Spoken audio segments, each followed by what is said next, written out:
আমার শেখের নাম শুনলে তোমার শরীর কাঁপবে। শাইখুল হাজি শেখ ইউনুস সাহাব নওয়ারাল্লাহু মারকাদা, আল্লাহ তার কবরকে নূর দিয়ে ভরে দিন। জোরে বলি আমিন। শিখাচ্ছেন আমাকে ভাইরা আমার, বাবাজিরা। খায়ের একটা কথা বলি বাবা, ওই জ্ঞান সময় কদম খানা ধরে বললেন, হুজুর ওটা কি করলেন? ওই পড়া তো পড়িনি। জামানার মুজাদ্দিদ বললেন, হ্যাঁ বাবা উত্তর দেব, তবে মুরিদ হয়ে প্রশ্ন করলে উত্তর পাবে। সব আলেমরা মুরিদ হয়ে গেলেন জামানার মুজাদ্দিদের। বাবা রুহুল আমিন, এবার তোমার পীর ভাই কি প্রশ্ন করছে উত্তর দাও।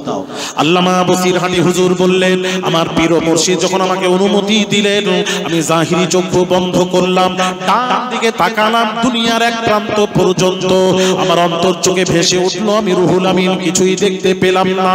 আমি যখন বাম দিকে তাকালাম, দুনিয়ার এক প্রান্ত পর্যন্ত অন্তর চোখে ভেসে উঠলো। আমি রুহুল আমিন কিছুই দেখতে পেলাম না। আমি যখন নিচের দিকে তাকালাম, তাহাতুস সারা পর্যন্ত অন্তর চোখে ভেসে উঠলো। আমি রুহুল আমিন কিছুই দেখতে পেলাম না। আমি যখন উপর দিকে তাকালাম, লাউহে মাহফুজে সোনার অক্ষরে লেখা দেখেছি, আল্লামা রুহুল আমিন বসিরহাটির পেছনে ৯,৯৯৯ জন লোক জামাতে নামাজ পাঠ করেছে। জোরে জোরে বলুন, আরো জোরে।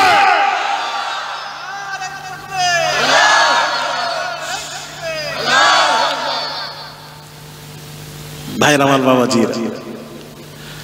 তাই বাবাজি যে কথা বলছিলাম, বাবাজি দুইটি জ্ঞানে জ্ঞানী হতে হবে, হক বাতিনি। এখন তো বাতিনি, হাক্কানি আলেম কোথায়? তার কাছে গিয়ে জিজ্ঞেস করব। ভাইরা আমার, মৃত্যুর পর কবরে যখন রাখা হবে, আতাহু মারাকান ফায়ুকিদানহি ফায়াকুলান, দুই ফেরেশতা মুনকার নাকির কবরে হাজির হবে। হাজির হয়ে মাইয়াতকে তুলে বসানো হবে। বসানোর পর বলা হবে, মা কুনতা তাকুল ফি হাদার রাজুল লি মুহাম্মাদিন সাল্লাল্লাহু আলাইহি ওয়াসাল্লাম। বলছিলাম না, ফিরে যাই এখানে। রাজুল সম্পর্কে, রাজুলটাকে লি মুহাম্মাদিন সাল্লাল্লাহু আলাইহি ওয়াসাল্লাম, এখানে রাজুল বলা হবে কেন? এটাই প্রশ্ন। এটা জেনে রাখবেন। আশেপাশে এলে আপনারা কোথায় আলেম ওলামাদের কাছে জেনে নিয়ে আসবেন আমাদের। বা আগামী চৈত্র মাসের প্রথম সপ্তাহ বুধবার আমার জলসা পশ্চিম মেদিনীপুর প্রপার টাউনে, খড়গপুর মেদিনীপুর প্রপার টাউনে গেছিলেন? মাশাআল্লাহ, যারা গেছেন, আমি যারা জাননি তাদেরকে বলবো, যাও এসো বাবা। 14,000 আল্লাহর ওলি শুয়ে আছে মেদিনীপুর টাউনে। ওখানে একটা কুয়া আছে। আল্লাহর ওলি বললেন, হ্যাঁ এই পানি ওহি রহে যা, বলার সাথে সাথে পানি ওইভাবে রয়ে গেছে। মাটি থেকে 1.5 হাত নিচে পানি, লিয়ার গভীর 10 ফুটের কম। 600 বছর হয়ে গেল। হাজার হাজার হিন্দু মুসলিম ডিএমএসপি পানি তুলে নিয়ে যাচ্ছে। ও পানি কমেও না, বর্ষাকালে বাড়েও না। কাইয়ুমুজ্জামান ফুরফুরা শরীফের মারহুম বড় হুজুর পীর কিবলা মুজাহিদ ইসলাম পীরে কামেল শাহ সুফি সৈয়দ আহমদুল্লাহ পীর কিবলা নওয়ারাল্লাহু মারকাদা বলতেন, এই পানিতে শিফা আছে, নিয়ত করে পান করলে আল্লাহ বিমার ভালো করে দেন। বহু রোগীকে আল্লাহ ভালো করেছেন। চামড়ার চোখে দেখে আসবেন। যারা গেছিলেন তাদেরকে জিজ্ঞেস করুন, কুয়াটা দেখেছেন? পানি কমেছে? জিজ্ঞেস করেন, আমি বলবো কেন? এত হাজার হাজার পানি তুলছে। পানি যেই গেছে, এই বর্ষাকালে কত পানি, কি অবস্থা হয়েছিল বলুন আপনারা। ও পানি 1 ইঞ্চি কমেও না, বাড়েও না। ওই ওলিদের জবানে তাসির দেখছেন, ওখানেই থেকে যা, পানি রয়ে গেছে। বন্দুকের গুলি মিশ, ওলিদের জবানের কথা মিশ নেই। আর সেই ওলিদের বিরোধিতা করো কেমন করে? যেখানে আল্লাহর ওলি নেই, আমরা সেখানে নেই। আল্লাহর ওলি যেখানে, আল্লাহর নবী যেখানে, আল্লাহর ওলি আল্লাহর নবী নেই যেখানে, আমরা নেই সেখানে। কেন? আল্লাহ বলেছেন আমিও নেই সেখানে। ভাইরা শোনা, একটু আসুন, ভালো করে শুনুন। এখানে বলা হবে মুহাম্মদ সাল্লাল্লাহু আলাইহি ওয়াসাল্লাম সম্পর্কে তো ধ্যান ধারণা আকীদা কি ছিল বল, রাসূল সম্পর্কে, এটাই প্রশ্ন। ফাম্মাল মুমিন, যে মুমিন হবে বাবা, মুমিন হবে, মুমিনকে লা ইউমিনু আহাদুকুম হাত্তা কুনা হাব্বা ইলাইহি মিন ওয়ালিদিহি ওয়া ওয়ালাদিহি ওয়ান নাসি আজমাইন। হাদিস বুখারী মুসলিম মুত্তাফাক আলাইহি হাদিস। মুমিন হতে পারবে না যে নাকি বিবি ছেলে টাকা পয়সা আত্মীয় স্বজনকে রাসূলের চেয়েও যে টাকা পয়সাকে বেশি ভালোবাসলো, নিজের জীবনকে যে বেশি ভালোবাসলো, সে কখনো মুমিন হতে পারবে না।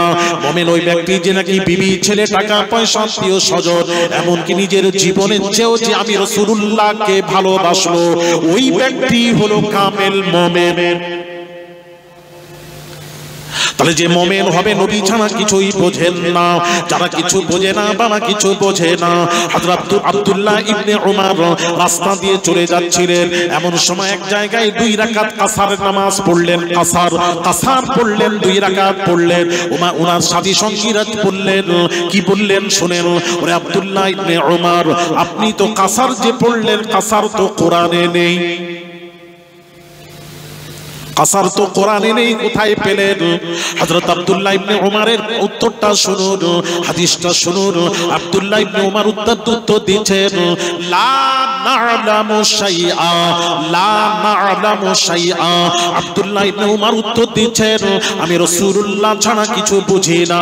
আল্লাহর নবীকে এই জায়গায় 2 রাকাত কাসার পড়তে দেখেছি, তাই আমিও 2 রাকাত কাসার পড়লাম।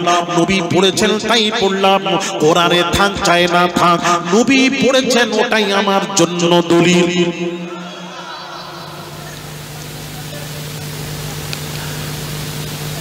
ভাইরা আমার, বাবাজিরা, ও সোনার যুবকেরা, বাবাজিরা, তাই বলছিলাম বাবাজি, মুমিন যে হবে সে উত্তর দেবে। ইনি হলেন আল্লাহর বান্দা, আল্লাহর প্রেরিত রাসূল। যেই উত্তর দিয়ে দেবে বাবা, হাদিসটা শুনুন, বুখারীর হাদিস। এবার কি বলা হবে? ফেরেশতা বলবে, ফায়ুকালু লাহু উনজুর ইলা মাকাদিকা মিনান নার।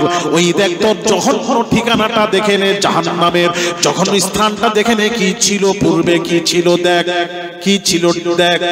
সঠিক উত্তর দেওয়ার দরুদ, সঠিক উত্তর দেওয়ার কারণে, নবীকে চেনার কারণে, আদাবতালাকাল্লাহু বিহি মাকাদাম মিনাল জান্নাহ। রাসূলুল্লাহকে চেনার দরুদ, সঠিক উত্তর দেওয়ার দরুদ কারণে জাহান্নামটা জান্নাতের দ্বারায় বদলে দেওয়া হলো। আর একটু জোরে।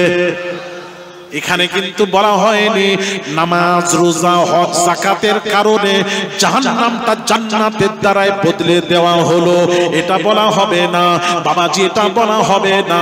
বলা হবে নবীকে চেনার কারণে জাহান্নামটা জান্নাতের দ্বারায় বদলে দেওয়া হলো। তাহলে হাদিস দিয়ে স্পষ্ট প্রমাণ হয়ে গেল জাহান্নাম জান্নাত, জাহান্নামের ফয়সালা হবে নবীকে চেনার উপর,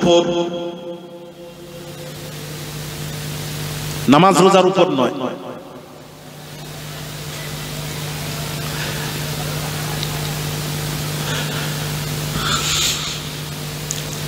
নামাজ রোজার উপর নয়, নবীকে চেনার উপর জান্নাত জাহান্নামের ফয়সালা হবে। এত সোজা নয়। কবরে তো নামাজের কথা জিজ্ঞেস করা হবে না। অনেকেই বলেন না, নামাজের কথা প্রশ্ন করা হবে। জিজ্ঞেস করুন তো তাকে। এখন কেউ থাকেন মজলিসে, বলবেন কবরে নামাজ রোজার কথা জিজ্ঞেস করা হবে, নামাজ পড়েছো কিনা? কবরে নয়। আর প্রথম মঞ্জিল হলো কবর, ওটা কবরে নয়, সেটা ওখানে হাসরে। নামাজ রোজার কথা ওখানে হবে। আর তার আগে যে প্রথম মঞ্জিল কবর, এটা যদি সহজ হয়ে গেল সব রাস্তা পরিষ্কার। এখানে যদি নবী গ্রহণ করে নেন তাহলে ওখানেও বেড়া পার। নবীর সাথে সম্পর্ক গাঢ় করুন, গাঢ় করুন, অগাধ সম্পর্ক করুন।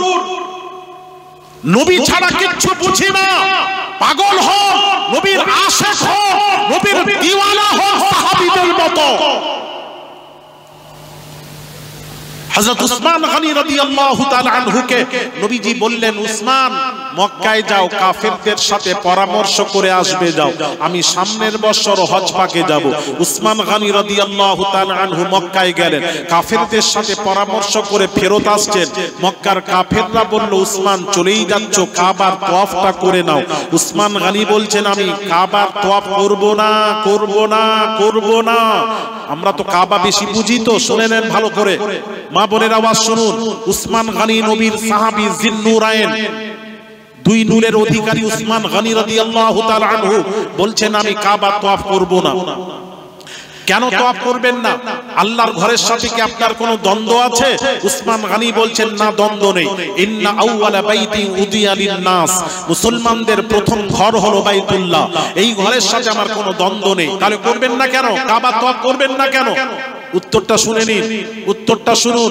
উত্তরে বললেন, আমার সাথে নবী নেই, নবী ছাড়া কাবার তওয়াফ করতে রাজি নাই। সামনের বছর নবীজি আসবেন হজ করতে, নবী যদি কাবা তওয়াফ করেন আমি যাব কাবা তওয়াফ করব। আর নবী যদি কাবার কাছে না যান, আমি কাবা বুঝি না, আমি কাবার কাবা নবী মুহাম্মাদুর রাসূলুল্লাহ বুঝি। জোরে বলুন। হ্যাঁ, আর সেই নবীর তাকবীর নারায়ে রিসালাত দিলে সহ্য হয় না। কেন এত প্রশ্ন কেন জানতে চাই? আলী আসগার এলে, কোন পীরজাদা এলে, হ্যাঁ, নারায়ে তাকবীর আলী আসগার হুজুর, ছেলেটা কোথা থেকে তাকবীর দিতে এসে, আলী আসগার হুজুর জিন্দাবাদ। ও আলী আসগারের নারা দিতে পারে।